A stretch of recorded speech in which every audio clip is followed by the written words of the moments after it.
welcome back to another episode, Pete. We're on the other side of the table again. It's fantastic to be back again and recording back-to-back episodes today. But, we're in that middle of that Easter break and would love to hear about what you've been up to, Kayla. Yeah, my Easter was really quiet. We didn't go anywhere. I think it's actually the worst time of year to go places because it's always so busy with school holidays and things like that. But one thing I have been doing is we've had the Star recently open up in Brisbane. I think it was down on the Gold Coast before that and still is down there. But we've had it open up in Brisbane, which has been lovely. It's a lovely new precinct. And I've been sort of hopping from restaurant to restaurant over the last couple of weeks trying it out. So the one I was at on Sunday is the Italian restaurant as part of their signature dining restaurants. Called Cucina Regina, I think it's called. So I rate it 10 out of 10. I definitely save myself and get a plethora of food to try a bit of everything. But actually dessert was the hit for me in this restaurant. So they do a lovely sort of lemony creme brulee sort of tart, which I was definitely devouring. Not that I had much room left after all the pasta, pizza and entrees. But if you're in Brisbane or planning to visit Brisbane soon, then I would definitely recommend it. Wow, you're making me hungry and always up for a great restaurant with a physique like mine, that's for sure. And and look, the Star is such a fantastic venue. We're lucky enough to have the ConnectWise IT Nation Evolve event there in February. So got a little bit of a taste of that venue there. And talking about restaurants, look, it's become a little bit of a tradition in the digital team world that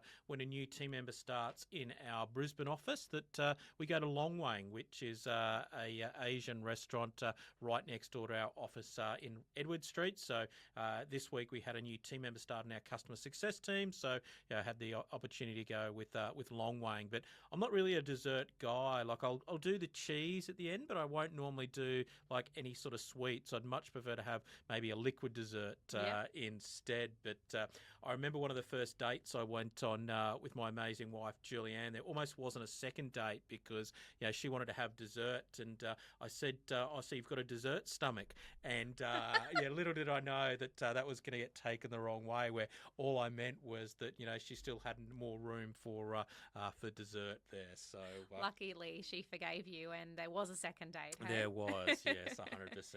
All right, what are we talking about today, Pete? So we're talking about scaling. And look, I think scaling means different things to different people. And typically when people think about scaling, I think they often think about that magic hockey stick curve or the J curve of growth. But we all know that scaling doesn't have to necessarily mean that. And I'd love to hear what scaling means for you, Kayla. Yeah, I definitely underestimated the journey of scaling a business. And, I've been very transparent. This is my first real business that I have successfully grown. And I was not expecting the roller coaster that you tend to go on both from a mindset perspective, but also the journey of actually growing and what that looks like and the decisions that would have to be made. But because I wanted to grow the business and if I wanted to do it this way or that way. And I think scaling is I think if we give it a dictionary term, it is how do we, grow a business and how do we, repeat some of the processes to make things repeatable so that we can grow in a scalable way. It gets thrown around a lot, but I actually think there is no sort of dictionary definition. So that's just me trying to do that. But for me, the hardest part of scaling has been people. So finding the right people to deliver the results to customers in the way that I want that to be done has been the biggest challenge. And we've spoken about this in a previous episode around the playbook and things like that. But I actually think there is also a personality trait that you're looking for based on the culture of the business and the business owner and the types of people that you want to bring in and put in front of your customers. And I think it's probably one of the scariest things I've done is to find someone that looks like me, talks like me, quacks like me, and then put them in front of a customer and go, oh God, I hope this goes really well. It's almost like that leap of faith that you have to take. So people is probably, one of the biggest things, repeatable processes, investing into the right technology like project management tools and things like that, so we can actually have a board and go, okay, this is everything that needs to be done, because before that it was in my head. And I would literally be sitting in the office telling each of the team what to do every day, and that was not scalable. So I think it is definitely a journey that everyone goes on. I'm yet to find someone who's done it without a hitch. There's definitely things that always go wrong, and you deviate and go down certain roads that you probably shouldn't have, or you learn a lesson from that and turn around and go back the other way. But yeah, that's really what it means to me and what the journeys look like for me. And I think that journey is similar for most of our listeners. And I often describe that as that entrepreneurial roller coaster where you're at the top of the world one day and you're at the bottom of the roller coaster the next day with that. And I think you're right about the people piece. And I think Jim Collins said it really well in the famous book, Good to Great. It's about having the right people in the right seats on the right bus. And just because someone was great in one organisation doesn't necessarily mean they're going to be great in your organisation, because different cultural fit, different customers, things like that. But I loved how you teased out that process and procedure, because I think often as businesses grow, when it's a small team, it's easy to share that knowledge with a small cohort of people.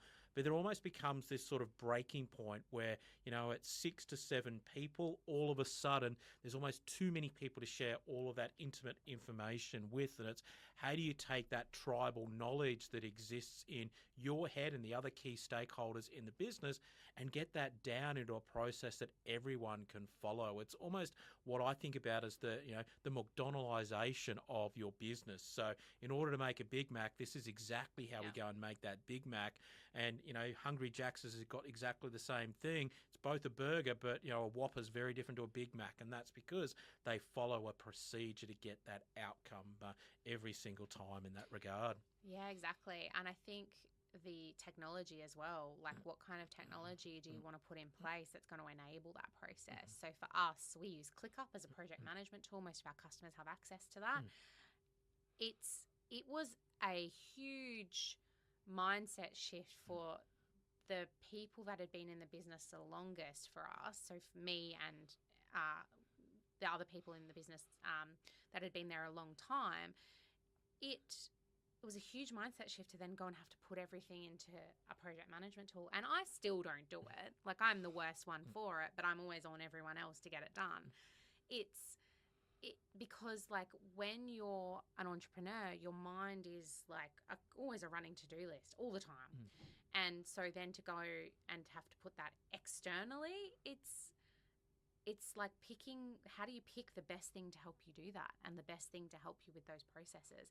It's quite a mindset shift. Yeah, and look, I think there's also a little bit of a culture sometimes that exists is, well, we've always done it this way. Why do we need to do it any different? And, sometimes the processes that have got you to a particular spot aren't necessarily the processes that are going to allow you to then get to where you're trying to take the business as well. And I often think when you're trying to implement those systems, it's almost like trying to do open heart surgery on a patient that's running a marathon. Yeah. Because in an ideal world, you go, phone, stop ringing, email, customer requests, stop. We're going to put this new system in process and we're going to bed it down and get it perfect. And then we're going to open the doors again. But the reality is it doesn't work like that. It's then how you're able to do those multiple things and be able to then continue to move the needle forward. Yeah.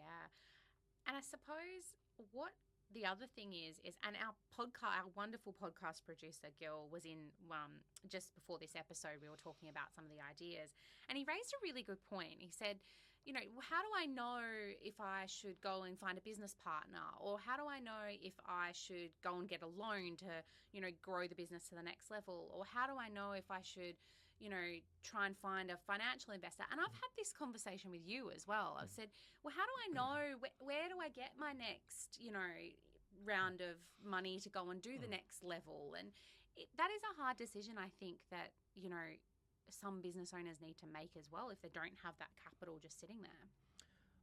I'm probably the worst person to answer this question because every business that I've founded, I've always been the founder and sole owner with that. And look, maybe there's a little bit of a selfish piece around that, as I've never really wanted to be able to give up that capital. And I think often early days, when you do need that capital, that's the most expensive capital that you give up when you do that. But many very successful businesses that have had multiple business partners in there in regards to that. But you touch on a point around cash, because let's face it, I think there's often a number of different constraints that stop businesses being able to achieve the outcomes that they want.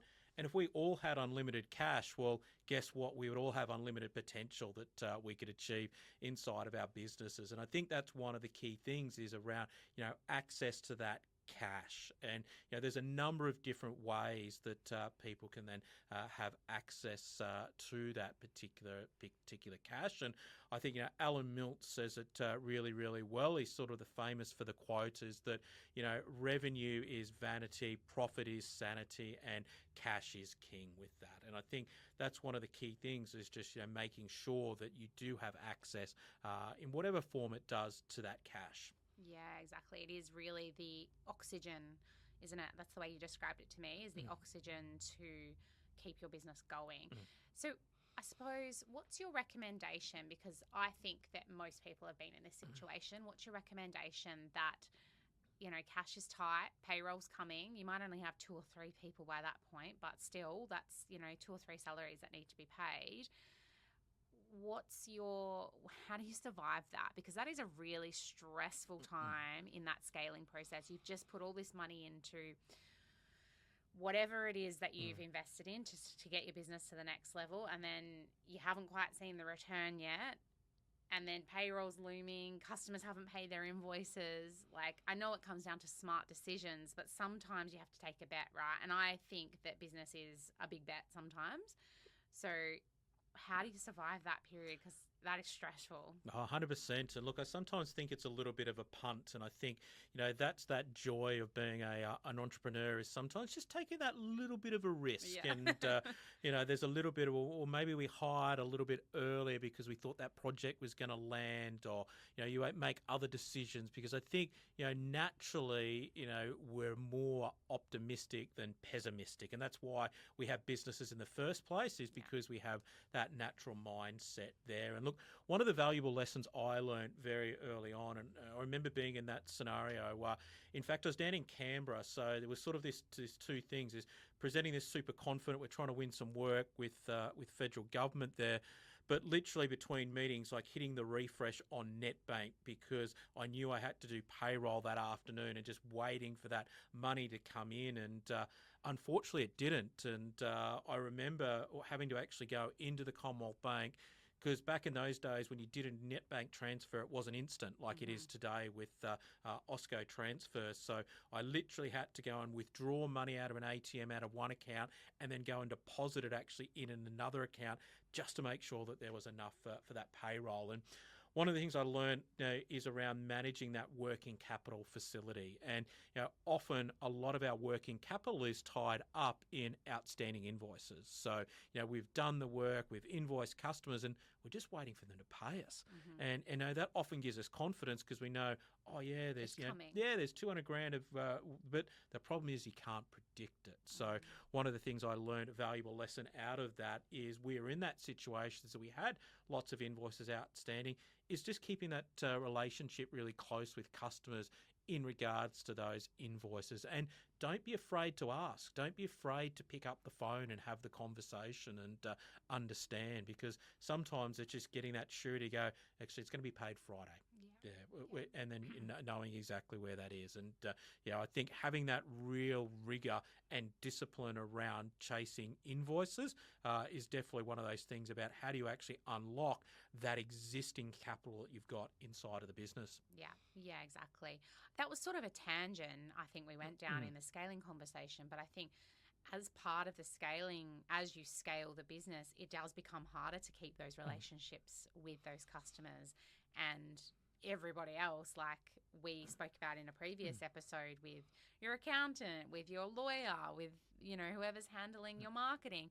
It can become hard to, you know, I think keep those relationships going. So I think that is one of the consequences of scaling. Can you scale too quickly? 100%. Yeah.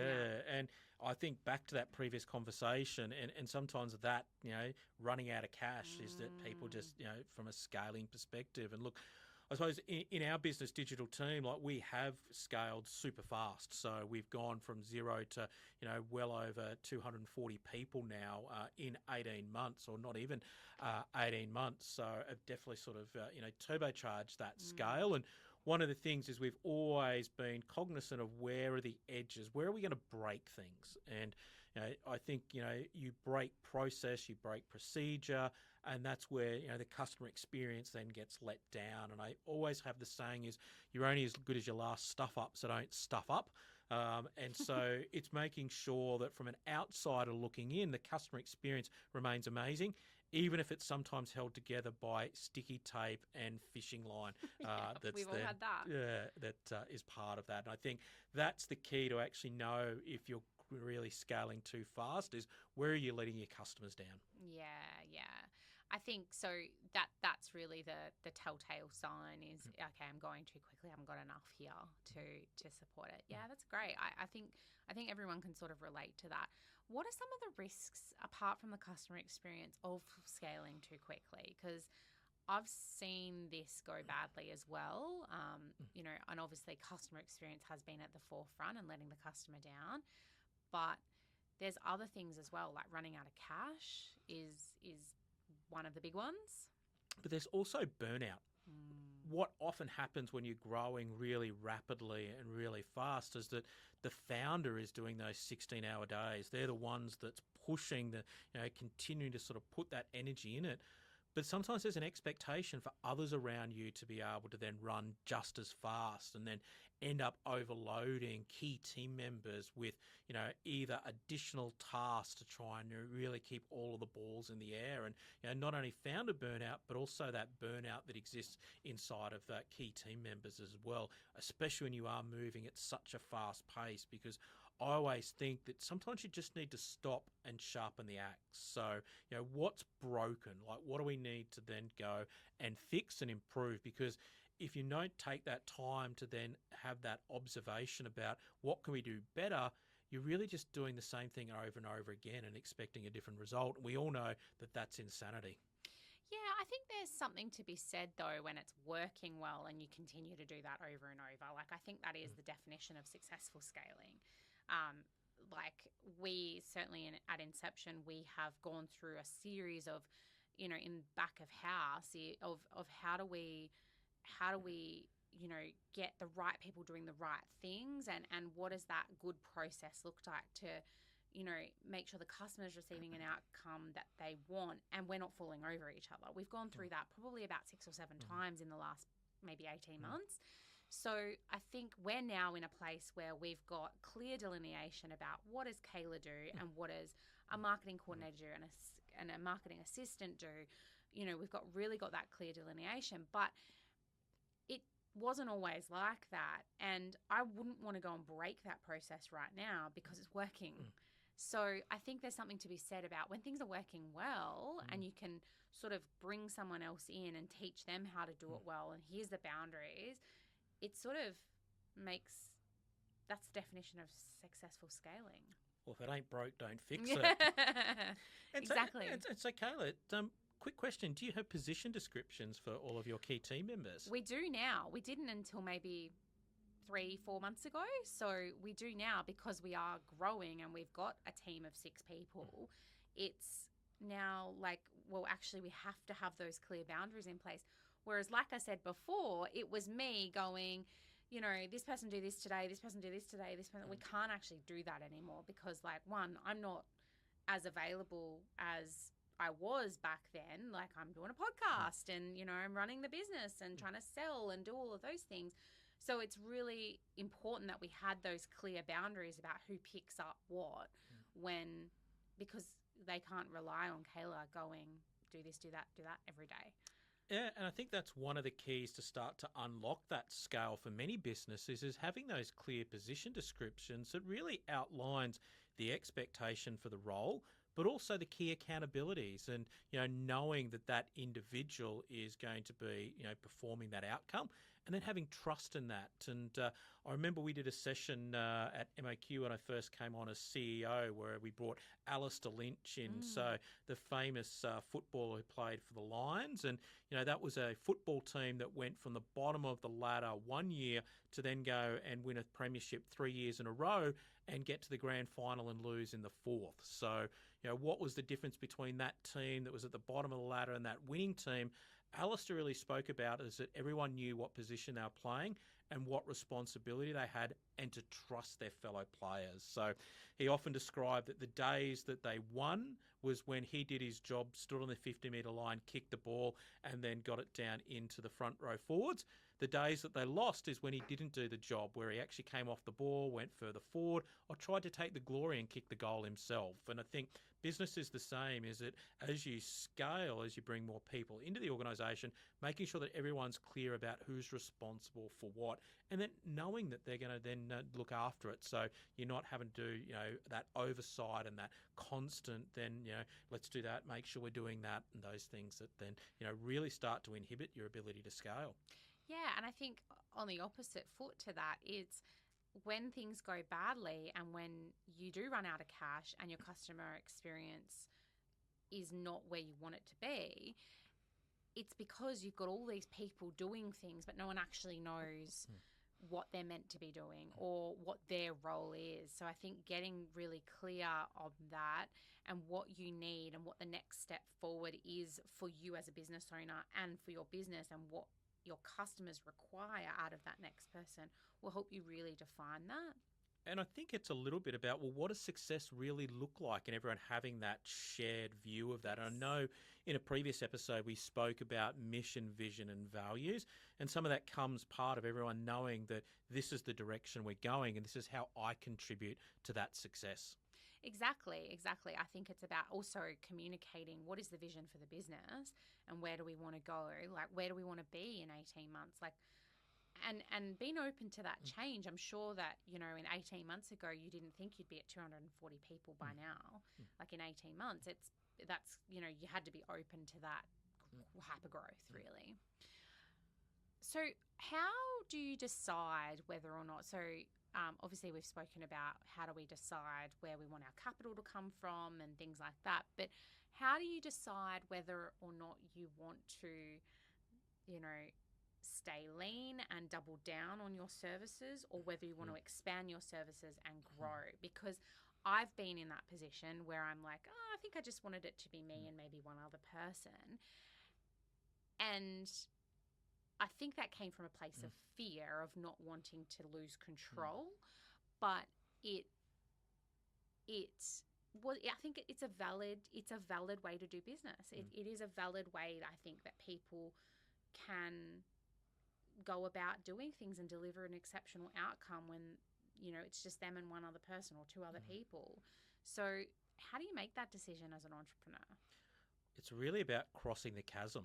And I think Jeff Bezos describes it really well with his concept of the two pizza rule. So I think businesses up to about 7 people don't need any really formal structure that exists around that. So, they're hyper optimized in regards to the profitability. Everyone's an individual contributor that's then, driving great utilization and great outcomes.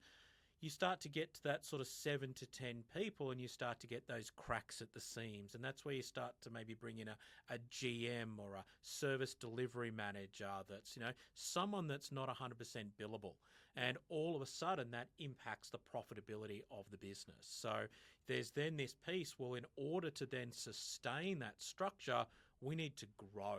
And that's that crossing the chasm piece is you either stay where you are and actually then, start to actually not make as much money as you previously did, or you accelerate through that and crossing the chasm. And I think there's a very famous book called Crossing the Chasm that describes that scenario of that sort of no man's land in the middle where you're really trying to get to the next level or the next scale to drive the profitability that you used to be used to.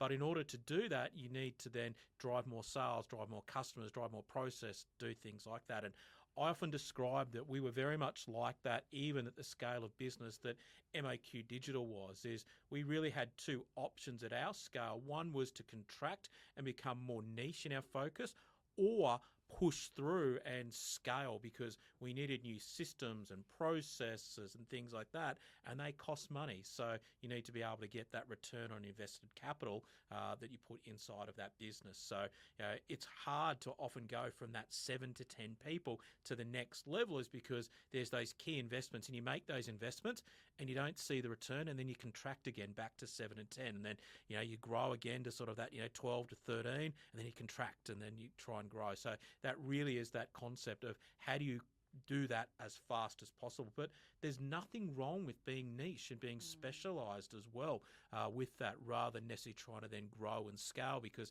as you grow and scale, you sometimes need to bring on new product lines or new services to your customers as well as part of that. And sometimes as a founder, those skills are outside of your primary skill set. Yeah, exactly. And I think that whether or not you want to cross that chasm is a personal choice, right? It really comes down to what kind of business you want. Do you want a, 20 people business, or do you want a, what did you say, 4 to 7 people business? Like each of those options are valid. So, yeah. And you often hear that people talk about there's certain key revenue milestones. So, 1, 3, 5, 10, 20. And at each of those levels, they really tie back to a certain number of people. And it's, as we started the conversation, it's often people that cause those challenges. So, as you get to 1 million, that's probably more work than one individual can do. So you've got to bring in another person. You get to that 3, once again, you start to then, buckle at the seams and need to start to make change. 5 mils, that next level, and then 10. All different problems, but all related to then having that right structure and those right processes in place. yeah, exactly. And so what do you think then, I guess just wrapping up everything we've spoken about, what do you think the common mistakes that most entrepreneurs make, both I guess in MSP land or TSP land and outside of it? I think one of the most important things is, where is the tribal knowledge that you have in the business? Where is the way that we do things around here? And thinking about that, well, if you're a 1-person business or a 100-person business, it's just as important to capture that knowledge. So when somebody new comes in the business, where do they go to understand, well, this is the RMM tool that we use and this is how we go about deploying it? How do you remove that knowledge out of that key individual and get that directly down, I think is definitely one of the key pieces, whether that's IT glue, whether that's Confluence, but just creating that centralized tribal knowledge of the way we do things around here. Yeah, so basically not doing that is one of the keys to not being able to scale effectively. Yeah, not there's a key piece of information that exists in somebody's head, and they happen to be sitting on a flight from Brisbane to San Francisco. So, how do you make sure that there's none of that key knowledge that's just trapped in one individual? But also the IP side of it as well, right? Like they could have knowledge around, you might do something in a special way. So how do we make sure that that's captured so that can be repeated and they don't take it with them? Yeah, the secret 11 herbs and spices. Exactly. I was, before my MOQ days and my Wardy days, I was in a business that I was working in the business where the founder was a geographical sort of location in India. The MDs from that business basically took with them all of the customer information when they exited the business, because that wasn't put into a CRM system. We used to have a Salesforce in that business, but it can happen. So making sure that everything is in a central location, I think, is key. What about the capital side of things? Like, it can be scary, like you said, to drop that profit to invest and go further. It's how do what's the mistake that's currently made there or commonly made there, sorry, and then how do you stop? Look, I think sometimes people leave it too late.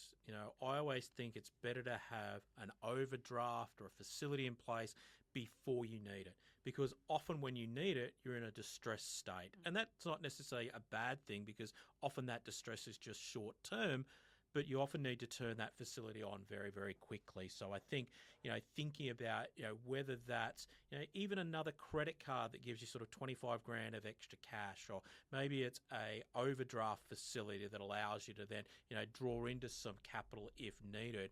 But also thinking about maybe some things like factoring, where you can then go and use your invoices and then borrow directly against that outstanding money. So I think one of the things is putting those facilities in early means that you want to do it whilst you don't need it, as opposed to then it almost being too little too late. Yeah, it's almost like make hay while sun shines, so then when it rains, you've got that there. Yeah, correct. But also I think having that relationship with that's your business banking manager or your personal banking manager, to be able to then, what was right for you 2 years ago may not necessarily be right today. So making sure that that facility keeps up with your ongoing growth as well. Yeah, fabulous.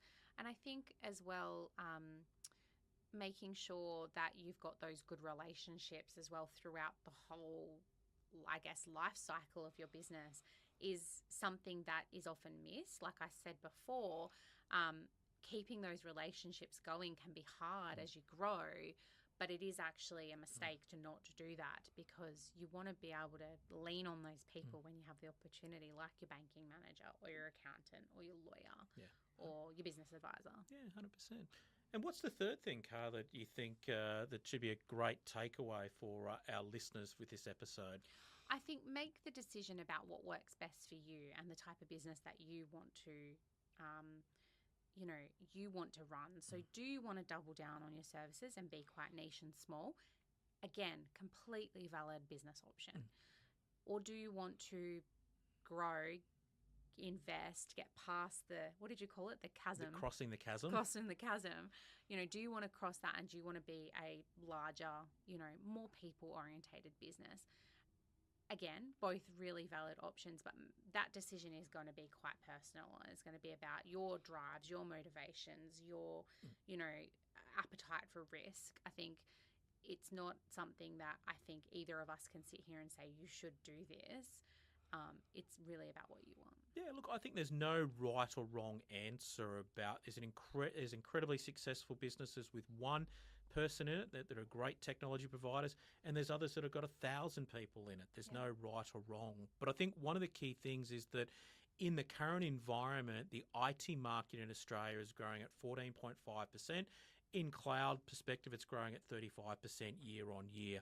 And by the time you add inflation in there, if you're not growing in some shape or form, you're actually going backwards. So I think, although you might not necessarily be trying to achieve that hockey stick curve of growth, that, you still want to then start to then, think about how do you then grow incrementally to ensure you're not going backwards. And I think a great book for the listeners that are thinking about scaling and wanting to sort of do that hyper scale is a book by Reid Hoffman. So Reid came out of that PayPal mafia and started LinkedIn, and incredibly successful entrepreneur. He wrote a book called Blitz Scaling, and that's really how you scale and break things along the way, but break them in the right way that doesn't have impact. So, a great takeaway for a read is Blitz Scaling. Yeah, awesome. Well, thank you so much, Pete. I really appreciate your time again, and thank you for being on the other side of the table. It was fabulous to be here again. And look, we love getting the feedback from all of our listeners. So if you like what you heard in this episode, or there's something you'd like to see in another episode, make sure you drop us a line, pop the comments down on your social channels of choice, and we look forward to chatting with you in the next episode.